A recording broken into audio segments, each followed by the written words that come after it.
안녕하세요, 허재영 기자입니다. 시사바리스타 오늘 순서 함께 하시겠습니다. 주말 사이에 여러 뉴스들이 좀 많았어요. 민주당의 새 당대표 그리고 최고위원 이제 선거로 뽑혔죠. 민주당의 새 지도부가 들어섰는데 앞으로 민주당의 미래 어떻게 될까 여러분 많이 궁금하시죠? 이번 선거 의미 좀 짚어드리겠고요. 그리고 월요일날 새 검찰총장 후보자 결국 김오수 씨로, 김오수 전 법무부 차관이죠. 최종 낙점이 됐는데 이제 인사청문회를 거쳐서 별일 없으면 아마 이제 임명이 될 겁니다. 과연 김오수 체제에서 검찰 개혁 마지막 완수할 수 있을까? 문재인 정부 1년 남았는데 과연 김오수 어떻게 평가해야 될까 여러분? 궁금하시죠? 제 나름대로 좀 취재한 내용들 전해드리겠습니다. 자, 여러분, 허재현 기자의 모든 활동은 여러분의 후원으로 유지되고 있습니다. 여러분 너무 감사드리고요. 광고도 좀 있습니다. 내가 가입돼 있는 보험 정말 나에게 딱 맞는 보험이 맞는지 상담이 필요할 땐 착한 보험 클리닉 그곳을 이용해 주세요. 그리고 봄에도 이번엔 면역력을 강화시키겠다. 중단 없는 면역력 강화, 홍삼보다 더 강한 면역력. 산삼 한번 드셔보십시오. 허재현 TV를 응원하는 산삼 회사가 있습니다. 그 두 곳 광고주님들 감사드리고요. 광고 좀 듣고 다시 여러분한테 오겠습니다. 여러분, 보험 어떻게들 가입하셨나요? 보통 아는 분들 통해서 묻지마 가입 많이들 하시죠? 저도 그렇습니다. 그러다 보니까 내게 꼭 필요한 보장들은 포함됐는지, 지금 내가 내는 보험료는 적당한지 모르는 경우가 태반이죠. 이런 분들을 위해 전문 보험 클리닉 업체 더 착한 보험 클리닉을 소개해 드립니다. 허재현 기자를 후원하시는 분들이 모여 있는 곳이니까 객관적이고 착한 상담 해주는 업체 같아요. 상담 받으실 때 허재현 기자 방송 보고 연락합니다 하고 말해보세요. 업체는 제가 말해놓겠습니다. 이 광고는 허재현 TV 유튜브 방송 수익 구조 개선을 위해 마련되었습니다. 고맙습니다.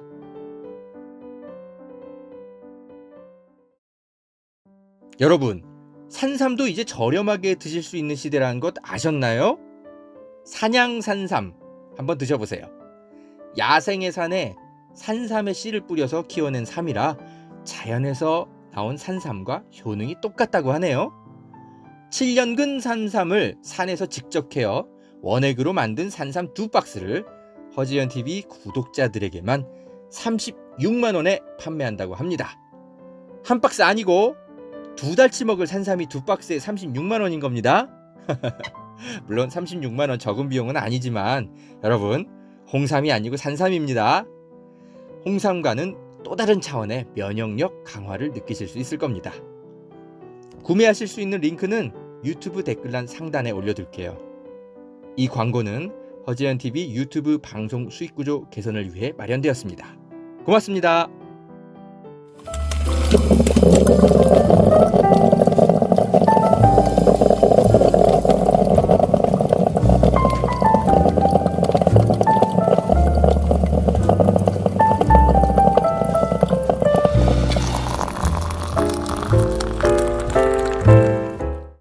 허재영 기자입니다.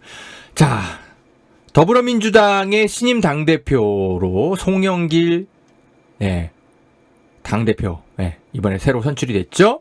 인천에서 오랫동안 그 노동운동 하셨던 분이기도 하고요. 친문에 가까우지만 꼭 친문에만 매이지 않는 중도 친문이라고 해야 될까요? 약간 이제 그런 평가를 좀 받고 계신 분이에요. 계파색이 상대적으로 좀 옅다. 이런 평가를 받고 있는데, 친문에 좀 많은 그 지지를 받았던 홍영길 후보가 2등, 박빙의 차이로 2등을 하고, 송영길 후보가 결국 박빙의 차이로 1등을 해서 당대표가 됐습니다. 이번 선거 결과 그 표가 나온 게 있는데, 보면은, 예, 당대표 선거 결과, 보면은, 홍영표, 기호 1번, 홍영표가 최종 득표율이 35.01%, 2번 송영길이 35.6%였어요. 예, 그러니까 정말 0.5%, 아주 박빙으로 당선된 거예요. 우원식 후보도 만만치 않은 득표율을 보였습니다. 예, 이분은 이제, 민평 쪽에, 예, 좀 지원을 받고 있는 것으로 좀 많이 알려졌는데, 어쨌든 이번 선거에서 거의 2대1의 싸움을 했다고 해야 될까요? 송영길 후보가. 그러니까 이제 송영길 씨가 내가 계파 정치 같은 것들 좀 뜯어 고쳐야 된다. 뭐 계파 정치를 청산해야겠다. 뭐 이렇게까지 얘기를 한 건 아니지만, 뭐 친문은 필요하지만 친문에만 더 이상 당이 의존해서는 안 된다. 이제 이런 취지로 이제 계속 이제 선거 기간에 얘기를 해서 홍영표, 우원식이 좀 거의 막 이렇게, 예, 같이 송영길 후보를 이렇게 경계하는, 네, 그런 이제 선거 운동을 많이 했는데, 어쨌든 결국 송영길 후보가 당선이 됐습니다. 이거는 뭘 의미하는 걸까요? 그러니까 이렇게 좀 보면 어떤가 싶어요. 그러니까 이번 선거에 당심도 그렇고 민심도 그렇고 이런 걸 보면 민주당에 당연히 친문은 필요하죠. 친문은 필요한데, 그러나 당 운영이 무조건 친문에만 의존해서는 안 된다라는 어떤, 예, 밑바닥의 민심이 전달된, 예, 그런 선거 결과가 아닌가. 대체로는 좀 그런 분석들을 언론들이 하고 있는 것 같고, 뭐 제가 볼 때도, 예, 그런 것 같습니다. 뭐 문파와 비문파 뭐 이런 거를 꼭 언론들이 막 되게 막 모르겠어요. 뭐 이렇게 갈라치기해서 꼭 이게 분석을 하던데, 제가 뭐 꼭 그렇게까지 볼 건 아닌 것 같아요. 사실은 문파건 비문파건 대체로는 지금 현재 그 당의 정서가 문재인 대통령을 뭐 비토하는 분위기가 별로 없습니다. 예. 물론 이제 정권 말기로 들어가면서 문재인 대통령이 너무 뭐랄까 좀 존재감이 없는 거 아니냐, 뭐 이런 좀 이렇게 비판의 목소리가 있기는 하지만, 그렇다고 해서 뭐 문재인 대통령을 뭐, 예? 그저 비토하는 분위기까지는 아닙니다. 이게 예전에 꼭 정권 말기가 되면 대통령더러 탈당하라는, 예, 당내 주문 같은 것들이 굉장히 많이 나오고 그랬어요. 근데 지금 더불어민주당에 어디서 그런 얘기가 나오고 있습니까? 그런 거 전혀 없잖아요. 그래서 사실상은 다 친문으로 분석을 해도 됩니다. 대체로. 근데 이제 언론들이 자꾸 막 친문, 비문 막 이렇게 막 나눠가지고 이렇게 뭐 중계해서 막 이렇게 분석하는 걸 좋아하니까 이제 그런데, 제가 볼 땐 꼭 그렇게 볼 건 아닌 것 같아요. 송영길 의원도 충분히 친문입니다. 다만 근데 거기에만 의존하는 정치를 결코 해서는 안 된다. 네, 이런 이제 전략적인 어떤 선택을 좀 한 것 같습니다. 네. 그래서 뭐 모르겠습니다. 뭐 문파, 강성 지지층의 목소리를 외면할 것이다. 뭐 이렇게 섣불리 분석할 것도 아니고요. 예. 그렇다고 해서 또 송영길 당대표가 과거와 같은, 예, 친문의 어떤 정치, 예, 또 그런 길을 또 걷지는 않을 것 같습니다. 그래서 뭔가 좀 새로운 방식으로 중도층의 민심도 얻어가면서, 그러나 친문의 색채도 계속 가져가면서, 검찰 개혁도 끝까지 완수해 가면서, 최근에 이제 화두가 됐던 부동산 개혁, 그리고 청년들의 마음을 얻기 위한 실용주의적 대안, 예, 이런 것들을 내놓을 것으로 보이는데, 구체적으로 어떻게 내놓을지는, 예, 좀 지켜봐야죠. 예, 지켜봅시다. 예, 저도 비판적인 지지하는 관점에서, 비판적으로 지지하는 관점에서 날카롭게 지켜보겠습니다. 예, 우리 한번 같이 지켜봅시다. 자, 내년, 예, 대통령 선거가 있기 때문에 아주 중요합니다. 예, 어쨌든 이낙연 대표 체제가 올해 초에, 특히 뜬금없는 사면론 이런 것도 들고 나오고, LH 사태가 터지기 전에 왜 부동산 개혁 이런 거 똑바로 못하고, 청년들, 예, 마음, 이미 떠난 거 알고 있으면서, 왜 그러면서도 알고 있으면서도 지지부진하고 있었던 거야. 예. 준엄한 심판을 받은 거 아니겠습니까? 예, 이낙연 체제의 장점도 있었겠지만, 이렇게 한순간에 몇 개월 안에 몰락해버린 것에 대해서, 뼈 아프게, 함께 성찰해야 됩니다. 예, 송영길 의원도 책임이 없지 않아요. 예, 함께 성찰해서, 예, 더불어민주당을 과연 어떻게 혁신할 것인지, 예, 혁신안 제대로 내놓으시기 바랍니다. 안 그러면 저도 날카롭게 다시 비판적 모드 돌아갈 겁니다. 많은 국민들이 벼르고 있을 거예요. 예, 송영길 대표. 예. 오늘까지만 응원. 당장 내일부터 날카롭게 감시. 참 어깨가 무거우실 겁니다. 그래요. 자, 어쨌든 응원 드리고요. 제가 그런데 이번 선거에서 좀 더 유의미하게 봐야 될 이번 선거 결과는 사실 당대표 선거보다는 최고위원 선거 결과였어요. 예, 뭐냐면 여러분, 이번에 이제, 5명 추가로 이제 최고위원이 이제 뽑혔는데, 여러분, 이 보세요. 이 최종 득표율을 보세요. 여기 보면 맨 오른쪽에 최종 득표율이 나와 있죠. 예, 아래쪽의 표, 그죠? 아래쪽의 표를 보세요. 그 중에 맨 오른쪽을 보면 최종 득표율 있잖아요. 예? 기호 1번 강병원이 17.28%, 황명선이 10.89%, 어쩌고저쩌고. 3번이 17.73%인데 이게 김용민 의원이에요. 예? 전해숙이 12.32%, 쭉쭉쭉 이렇게 있죠. 그죠? 여러분, 1등이 누군지 보세요. 1등. 최종 득표 1등. 3번 김용민 의원이에요. 예. 여러분, 놀랍지 않습니까? 예. 김용민 의원이요. 이분이 초선 의원인데, 여러분, 초선 의원이면 정치 시작하신 지 1년밖에 안 된 분이에요. 예. 그런 분이 민주당의 최고위원 선거에서 1등 한 거예요. 이거는 인상적인 수준을 넘어서 거의 역대급 이변이라고도, 예, 볼 수 있는 상당히, 예, 놀라운 성과입니다. 그리고 세부적인 대의원, 권리당원, 국민여론조사, 일반당원 여론조사, 이거에 이제 표 집계를 보면 더 눈에 띄는 게 뭐냐. 김용민 의원 같은 경우는 대의원의 어떤 득표율은 상대적으로 다른 후보들에 비해서 그렇게 높지 않았어요. 그런데, 보세요. 국민 여론조사, 그리고 일반 당원 여론조사에서 압도적으로 다른 후보들을 압도적으로 이겼어요. 예. 그리고 권리당원에서도 이겼어요. 1등으로. 예.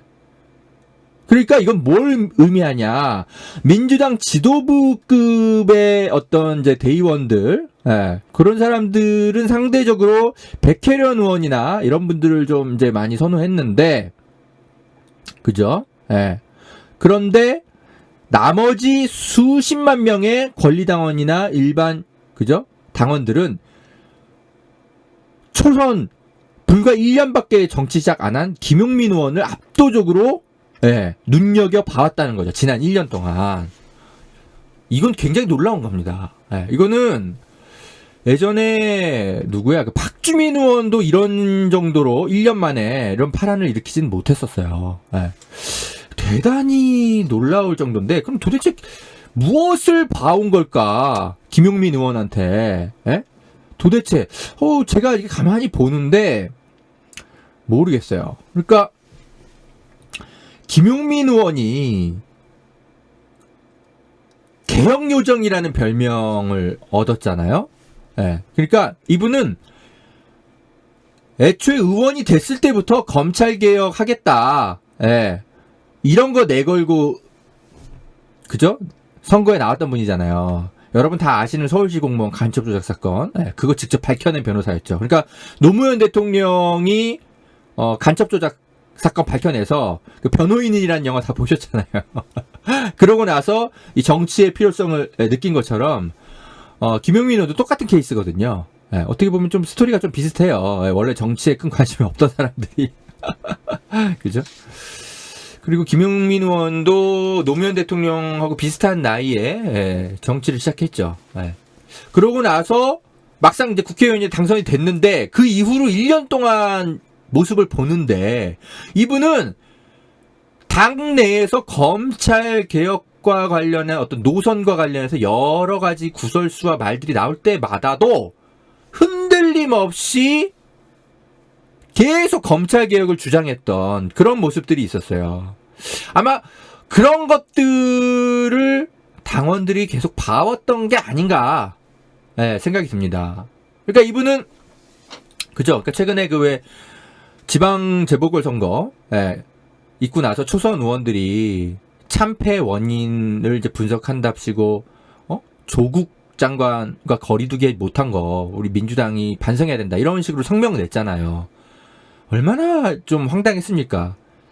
근데 이분은 같은 초선 의원인데도 불구하고 바로 그 다음날 아니다. 검찰개혁 중단 없이 가야 된다. 바로 성명을 냈던 분입니다. 김용민 씨가. 그리고 이낙연 전 대표가 이제 뜬금없이 올해 초에 사면론 이런 거 들고 나왔을 때, 그죠? 그 다음날 바로, 또 지금 민주당이 급한 건 사면론 이런 게 아니다. 검찰 개혁을 완수해야 된다.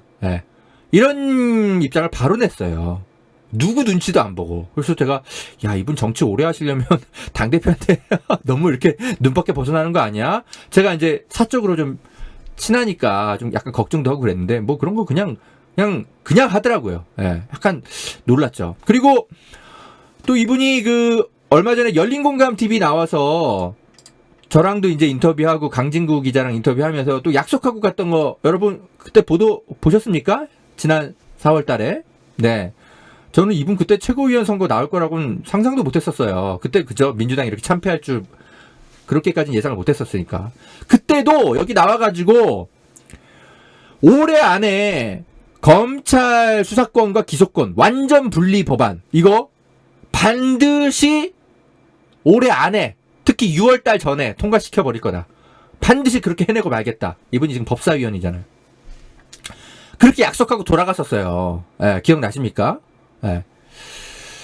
여러 가지로 뭐 그냥 이분은 뭐 지역구 사업도 물론 하겠죠. 근데 뭐 시종 일관 당내에서 뭐 무슨 얘기가 나오건 1년 내내 검찰 개혁이야. 그리고 실제로 그걸 계속 밀어붙여. 이런 것들을 당원들이 많이 봐왔던 게 아닌가 싶어요.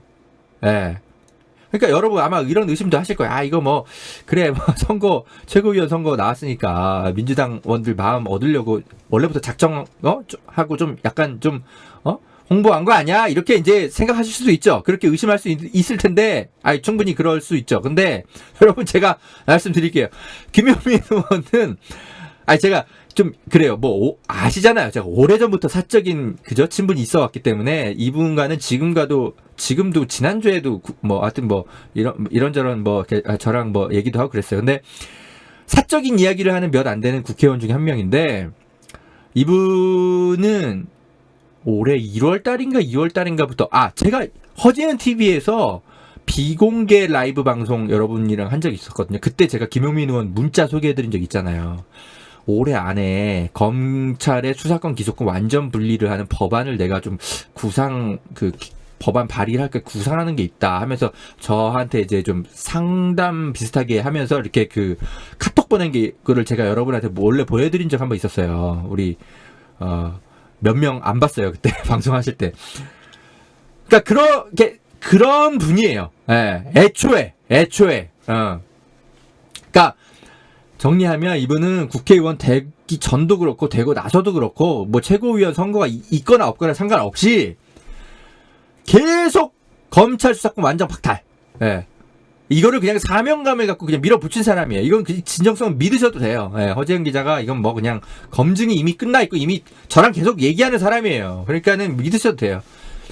그러니까 오히려 근데 제 예상보다 오히려 속도를 더 내서 법안 발의를 하더라고요. 저는 올해는 사실 어렵지 않겠나 사실 그런 생각했었어요. 왜냐하면 이제 정권 말기니까 문재인 정권과 이제 보조를 맞춰야 되기 때문에. 민주당에서 이거 추진할 수 있겠어? 저는 이런 생각을 했는데 그냥 김용민 의원이 아닙니다. 그래도 해야 돼요. 이러면서 결국 법안 발의를 하더라고요. 그러면서 당 지도부를 설득하겠다. 이렇게 얘기하면서 결국 법안 발의 하더라고요. 그러니까 이런 것들을 계속 우리 이제 일반 당원들도 굳이 제가 아니더라도 여러 경로를 통해서 봤겠죠. 그죠? 그런 어떤 진정성 있는 모습들을 당원들이 봐오지 않았을까. 저는 이제 그런 생각이 드는데, 바로 이런 모습들을, 저만 본 게 아니라, 다 같이 본 거죠. 우리 당원들과 일반 국민들도. 그래서 1등으로 뽑힌 게 아닌가, 최고위원. 네. 이분은 이제 이런 식으로 몇 년간 더 마음 얻으면, 그죠? 진짜 박주민 의원처럼, 젊은 당대표 후보군이 되가는 거죠. 또 혹시 압니까? 한 10년, 20년 뒤의 미래. 그죠? 나라를 이끌 또, 어떻게 될지. 그래요. 그건 뭐, 아무튼 계속 좀 지켜봐야죠. 하여튼 여러 가지로 참 기대가 되는 선거 결과입니다. 제가 근데 왜 이거를 좀 강조하냐면, 뭐, 김용민 의원을 뭐 띄워주려고 하는 소리가 아니라, 저는 이번에 그 지방 재보궐선거 이후에 민주당이, 이거 검찰개혁 좀 이제 좀 속도 조절해야 되는 거 아니냐. 계속 그런 얘기들 하거든요. 실제로 당내에서 그런 분위기가 읽혀요. 그런데, 아니야. 일반 당원도 그렇고, 그죠? 정말 강성당원 한 몇천 명 이런 수준이 아니고 수십만 명이 김용민 의원을 1등 최고위원으로 만들어 준 거는 이건 민심 자체가 민주당 청년들의 마음도 얻어 부동산 개혁도 해. 그러나 그렇다고 해서 검찰 개혁 손 놓지 마. 니네들 어느 하나 포기하지 말고 다 잘하란 말이야. 이런 국민들이 주문을 하기 위해서 김용민 의원을 전략적으로 선택한 것이 아닌가. 1년밖에 안 된 초선 의원이지만, 저는 그런 민심을 민주당 지도부가 깨달아야 됩니다. 송영길 대표님, 잘 분석하셔야 돼요. 그죠? 이번 지도부에, 원내 지도부에 하여튼 김용민 의원이 당선된 것은 저는 그런 의미가 크다고 생각합니다. 물론 김용민 의원만 당선된 건 아니지만 김용민 의원이 압도적으로 거의 이변에 가깝게 최고위원 득표율 1위를 한 것의 의미를 저는 민주당 지도부가 겸허하게 분석하고 자기 반성해야 된다고 생각합니다. 여러분은 어떻게 생각하세요?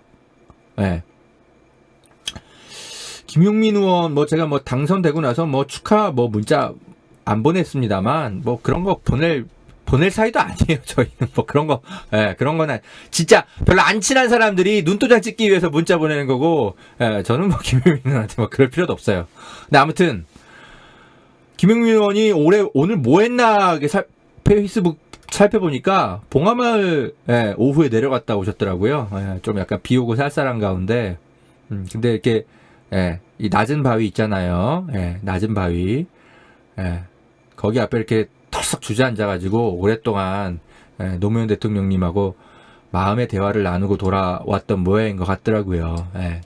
보통은 이렇게 그냥 조문하고 서서 인사하고 사진 찍고 보통 가는데 김용민 의원은 무슨 할 말이 이렇게 많았는지 아무튼 앉아가지고 이렇게 오랫동안 대화하고 왔다 그러네요. 보좌관이 이렇게 사진을 찍어서 올렸네. 참 이런 모습들 보면 참 인상적입니다. 여러 가지 면에서 똑똑한 데다가 진정성도 좀 있어 보이고 그죠?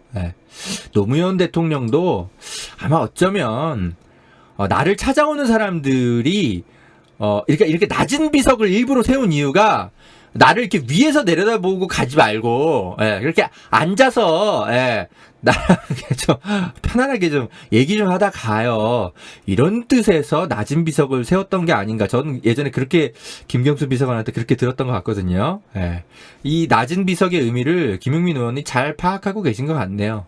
그래서 여러분도 만약에 이제 조문 온 다른 그 방문객이 없으면 여러분도 이렇게 앉아서 비석 앞에서 앉아서 이렇게 편안하게 앉아서 대화하고 오십시오. 이런 것도 굉장히 좋아 보이네요. 아무튼 김용민 의원의 오늘 첫 그죠? 행보는 이랬습니다. 개혁을 저항하는 세력에 좌초되지 않도록 노무현 대통령님 부디 끝까지 지켜봐 주십시오. 라고 마음에 어떤 주문을 노무현 대통령 앞에서 외우고 왔다고 하는데 그래요. 이 진정성이 있는 의원이 맞고요. 저도 응원하겠습니다. 이 초심 끝까지 밀고 가시기를 바라겠습니다. 자, 시사바리스타 1부 오늘 일단 여기서 끊고요. 2부에서 김호수 체제 검찰 과연 어떻게 될 것인가 많은 분들 궁금하실 텐데 2부에서 좀 더 이어가겠습니다.